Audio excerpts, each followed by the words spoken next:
Tahukah kalian, setiap makhluk hidup memiliki cara dan ciri khusus agar dapat bertahan hidup.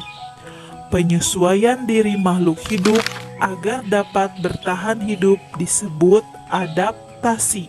Nah, anak-anak, di video kali ini kita akan mempelajari cara penyesuaian diri tumbuhan terhadap lingkungannya. Tumbuhan memiliki cara yang unik untuk menyesuaikan diri dengan lingkungannya agar dapat bertahan hidup. Tumbuhan hidup di tempat yang berbeda-beda. Ada yang hidup di daerah kering, daerah dingin, ada pula yang hidup di air. Oleh karena itu, bentuk penyesuaian diri setiap tumbuhan pun berbeda-beda, disesuaikan dengan lingkungan tempat hidupnya. Berikut ini cara tumbuhan menyesuaikan diri terhadap lingkungannya. 1. Pohon jati. Pohon jati menyesuaikan diri dengan cara menggugurkan daunnya saat musim kemarau.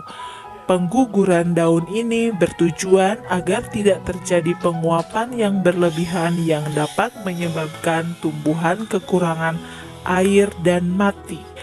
Pengguguran daun pada musim kemarau juga dilakukan oleh tumbuhan lain seperti mahoni dan kedongdong, walaupun tidak sebanyak pada pohon jati. 2. Kaktus.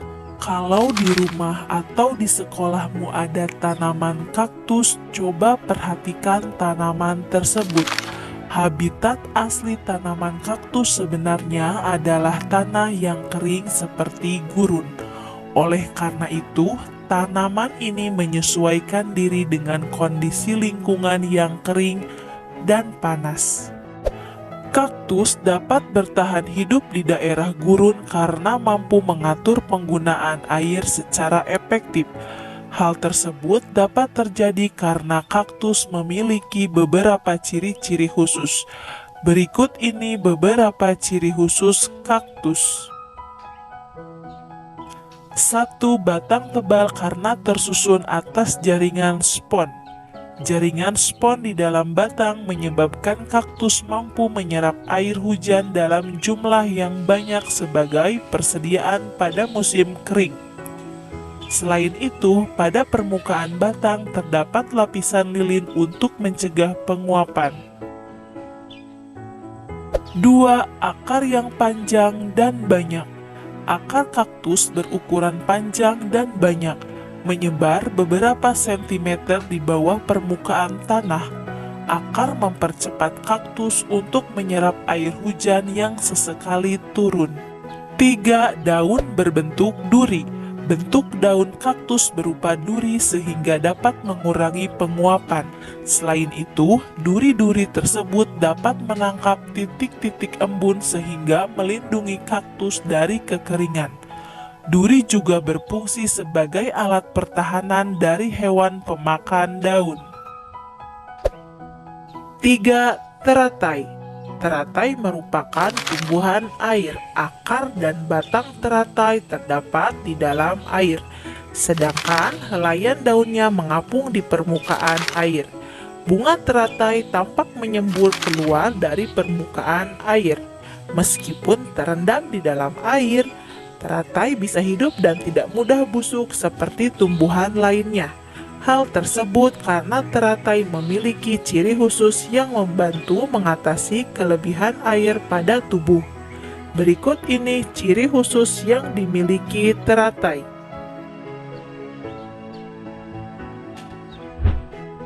1. Memiliki daun yang berukuran lebar.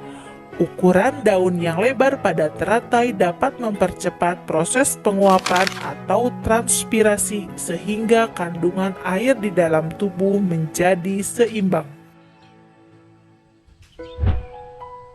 2. Permukaan daun dilapisi lilin. Adanya lapisan lilin pada permukaan daun menyebabkan daun teratai tidak basah oleh air, sehingga proses penguapan tidak terganggu. 3. Memiliki banyak rongga udara pada akar dan batangnya. Rongga-rongga udara pada akar dan batang teratai berfungsi sebagai alat pelampung bagi teratai sehingga daun tetap berada di permukaan air dan tetap terjadi fotosintesis. Selain itu juga mempermudah pertukaran udara di dalam tubuh. 4. Bakau. Bakau merupakan tumbuhan yang hidup di daerah rawa yang tanahnya tergenang air dan miskin akan oksigen. Meskipun demikian, bakau dapat tumbuh dan berkembang biak. Beberapa jenis bakau memperoleh oksigen dengan menggunakan akar tambahan yang disebut akar napas. Pada dasarnya, akar napas berasal dari akar utama. Akar napas tersebut tumbuh ke atas tanah dan muncul ke permukaan air. Akar napas memiliki jaringan spons sehingga mempermudah penyerapan oksigen. Nah, anak-anak, masih banyak contoh lainnya cara penyesuaian diri tumbuhan terhadap lingkungannya. Amati alam sekitarmu, carilah tahu di sumber yang lainnya mengenai adaptasi tumbuhan terhadap lingkungannya. Sekian video pembelajaran kali ini. Teruslah belajar untuk menyongsong esok yang cemerlang.